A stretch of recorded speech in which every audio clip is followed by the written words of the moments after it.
Hi guys, just a quick heads up that I'm changing up the format of the podcast for a few episodes.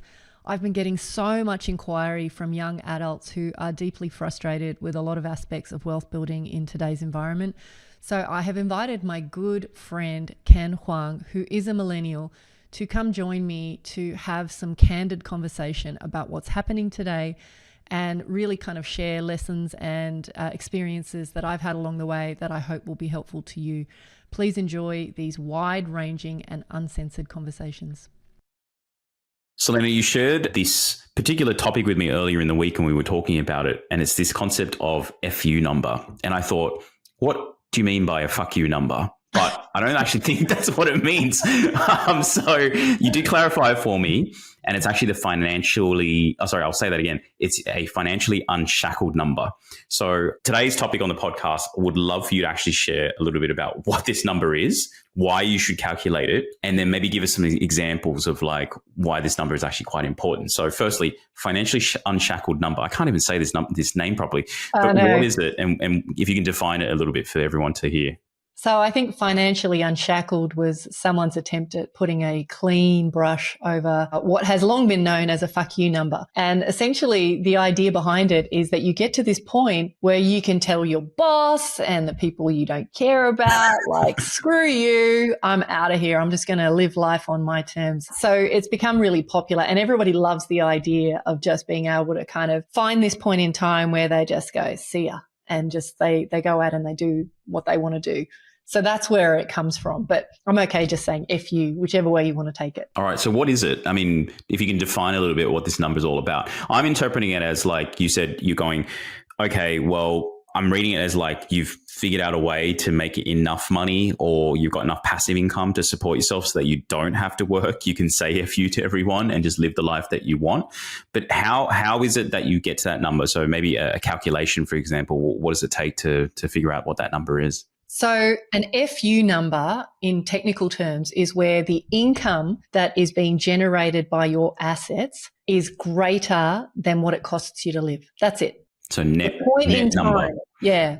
So after all your expenses, when the income coming off your asset base is more than it costs you to live, that is technically when you have hit your FU number. Okay, got it. So how does one calculate their FU number? So one of the things I think is a big mistake is that people focus on, I need to get to this amount of net worth in order to be financially independent. And that'll be when I have my FU number.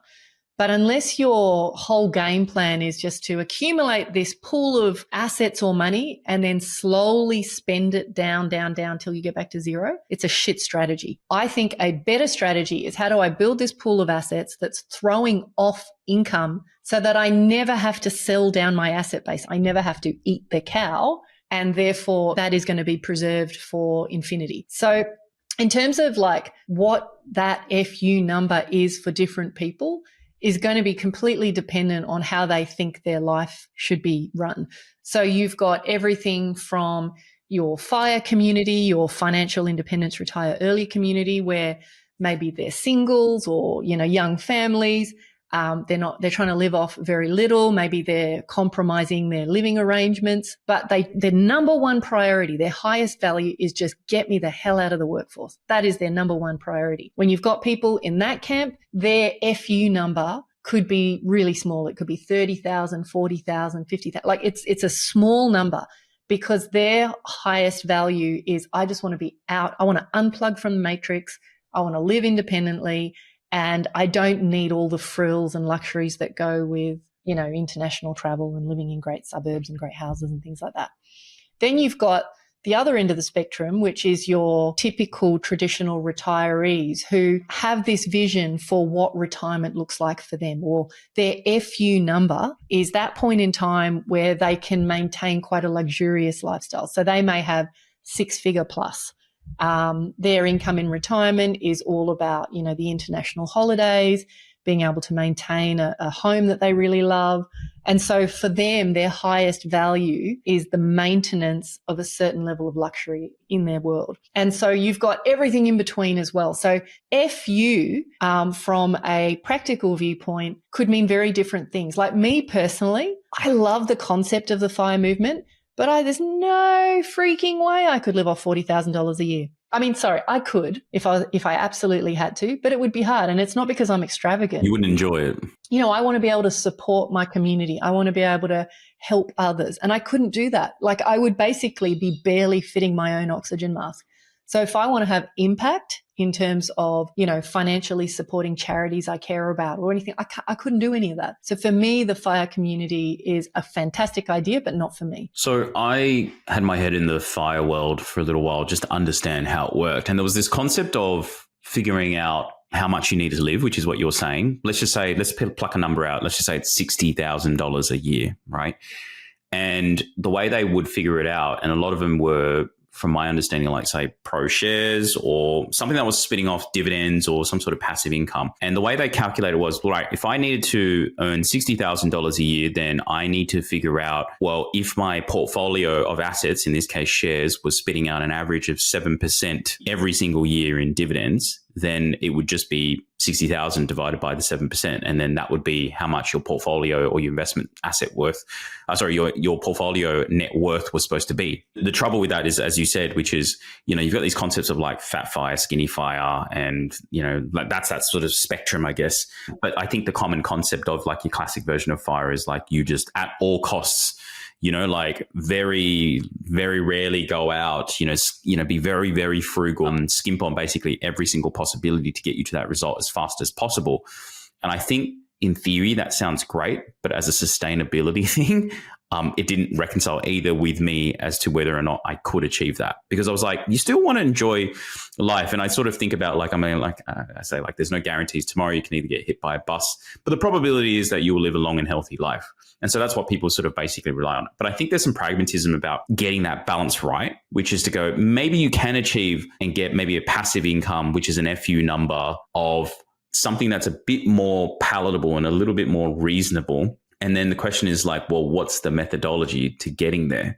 And so we're sort of broadening out that sort of question, which is, well, now that we know how to sort of potentially work out that FU number, it's like, what do you do? How do you get there? Because I'm thinking about Gen Zs who are like, there is no freaking way I'm going to try and work like a dog until I'm like 65, 70, 75 so that I can enjoy the last decade of my life if I even manage to get there. And then you've got like this new generation, which is like, well, I don't want to be working for the rest of my life. And so I'm going to do it at all costs, which is the FIRE movement of like getting out by the time I'm like 30 or 35. You know, that's sort of the timeline for the average FIRE person. But maybe there's something in the middle. I'm curious to get your thoughts on that as to like what that is. I think we can talk a little bit about like, what do you need to do to find your number? But I think it is really important, and you've touched on this, to recognize that it's a spectrum and there are trade-offs at both ends of the spectrum. So if you think about what happens if you pick a number and it's too low, and this is happening a lot inside of the FIRE movement, people are finding they actually do have to go back to work because the number they picked was too low. And the problems are that you've got minimal margin for error. So let's say you pick a number and then the economic climate changes or there's inflation and suddenly that number's not enough. You can find yourself, falling short, and maybe you've been out of the workforce for a bit of time. So maybe you're not as employable as you were. You've got limited financial flexibility because you have to have a more frugal lifestyle.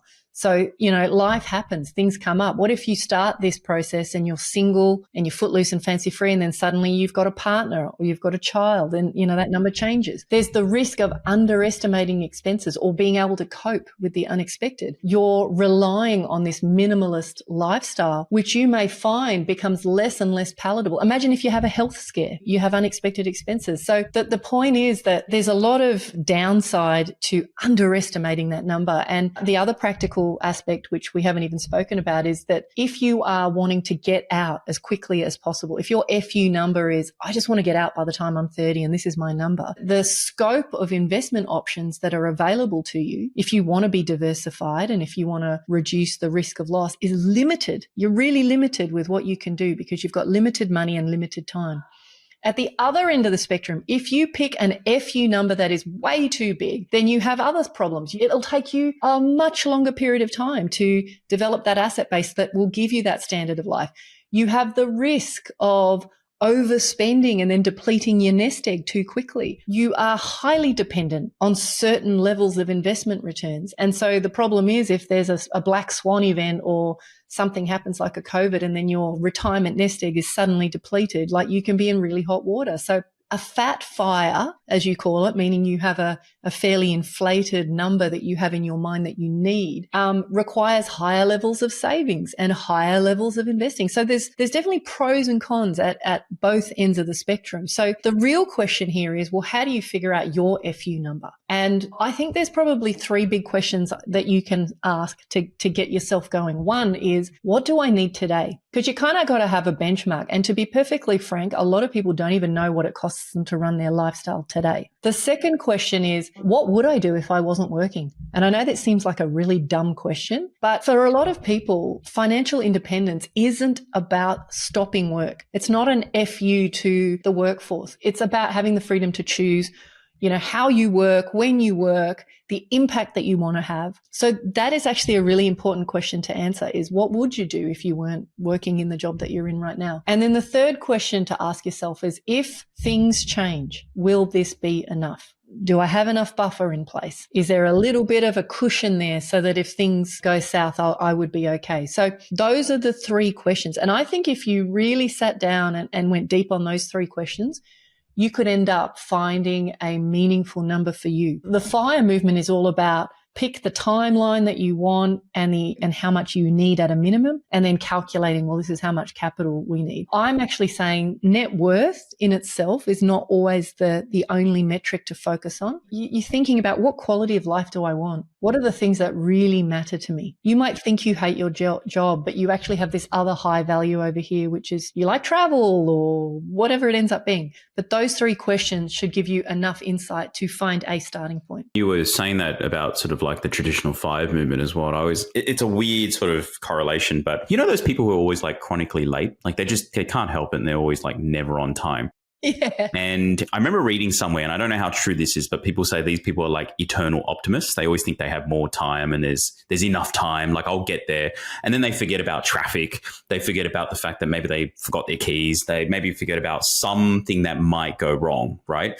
And I think that FIRE movement, sometimes the theory of it is that sort of eternal optimist, which is to say nothing will ever go wrong. If all numbers stack up and all these things sort of hit their marks, then we'll be fine. But the reality of life is that nothing ever really 100% goes to plan. And so you do need to make sure you have those buffers. And maybe the classic example, at least here in Australia, and I'm sure the rest of the world can relate, is like interest rates. You don't know if those rates are going to be going up, they're going to be going down.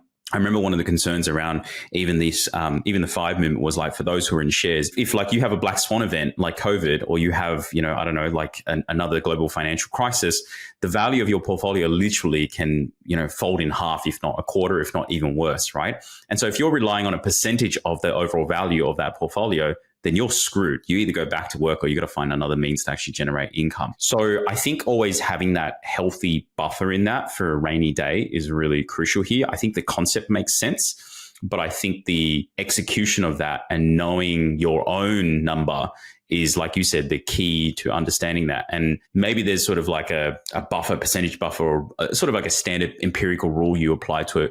But the idea is that if you've calculated and you've gone, this is how much it costs me to live my life and this is how much I need to earn, I wouldn't choose just that exact number. I'd add a little bit more on top of it, and maybe even a healthy amount, because if things then go wrong, you've still got that sort of buffer to cushion you. Otherwise, you're in real trouble. Let me ask you another question, just out of interest. Imagine that you had an FU number of 100,000. Let's just randomly pick that. If you had $100,000 coming in from your investments, you'd be golden. And let's say you've done the hard yards and you're at 50. The question I have to ask you is, what compromises would you make to your lifestyle today, if at all? You're not all the way there, but does it afford you to go, look, I don't have to work 60 hours a week anymore. I can actually take a day a week off or 2 days a week off. I think that the point I'm making, and I'd love to hear your response, the point I'm making is people set these goals and then they don't make any compromises to their life until they hit that goal. When in actual fact, it could be a bit of it could be a slow FU Yeah. Half FU. Yeah. I think about that actually a fair bit, which is, right now I've invested in a commercial property. I rent it back to, my own business who pays that rent. And I think, well, if the business is, sort of either we move to a bigger place because we've outgrown it, or, I shut down the business, I sell the business, whatever. It's like I can still generate income from that. Okay, from that asset. Same thing with, say, if you got an investment property and things like that. And I think about the fact that even if you don't hit that magical FU number, if you can even get a percentage of the way in, what that does give me, this is how I'm sort of interpreting it, is additional choice or elasticity in the way that I can live my life, which is to say that if I decide to maybe pull back a little bit in terms of growing the business or not spending as much time in it, and I want to spend time with my family, I want to go on a holiday or take an extended time off, I can do that because knowing that I'm not entirely, or not all my eggs are actually in that one basket as well of, like, say, my business or my earning potential. So for the average person, it'd be a massive difference. Like, say you're earning 100, 150K a year salary, and then all of a sudden you can earn passively $50,000, $75,000, which is half your income. It'd make a huge difference, right? You say that, Ken, but the reason I asked the question is I have coached so many high income earners who are a good portion of the way towards their goals and refuse to make any compromise on their lifestyle. And they say, oh, my highest value is spending time with my kids, or my highest value is the impact that I have in my community and family. And yet their behavior is completely incongruent with that. And so I think it's really important. And the other extreme is I have people who come and say, Selena, my FU number is $500,000. And I say, really? It's going to take you $500,000 to get to the point where you feel you can live independently, and that's your FU number? And they say, yes. And I ask them, what are you living on now? And they say, 100, 120. And so there's a discrepancy between their dream FU number and the reality of where their life is actually, right now. And that's why it's really important. Like, an FU number is not meant to be some pie. Like, I think some people set these pie in the sky expectations knowing they'll never reach it. And that does terrible things to your psyche as well. So the FU number has to be realistic, has to be real. I totally agree. I think there seems to be people just go for the extremes. It's either really low or really high, and they don't play in the middle, because maybe middle is just boring. I don't know why people interpret it that way, but it's just within reason and what is realistic. And not sure. I actually personally am not sure. Maybe, you and I think a little bit differently about this, and we're just talking in an echo chamber at the moment. But the other thing I think about is also, and conscious, we're sort of wrapping up here, but I think about the facts like, what would I do if I was financially free? Would I do anything different? The answer is I'd probably still be working. I just wouldn't be working as hard, and I wouldn't have that pressure on my back to know that this is my only source of income, or I'm relying heavily on this, because I've got the, I guess I've got the fallback or the safety net of my passive income to do that. But I think it's the psychological aspect of having freedom of choice that actually makes a huge difference as well. I think people don't give them that. People don't empower themselves to understand that. And they seem to still be in this psyche that I've got to still put my head down and continue to work. Yeah, look, let me round this out by saying your FU number is the income that would give you the freedom to choose, freedom to choose. Absolutely. All right. I think there was a lot of meandering thoughts. And I think there's no single right strategy. I think it's the number that's right for you, or the strategy that's right for you as well. So people have to go away and actually think about that. So I appreciate you sharing that, Selena. No, that was fun.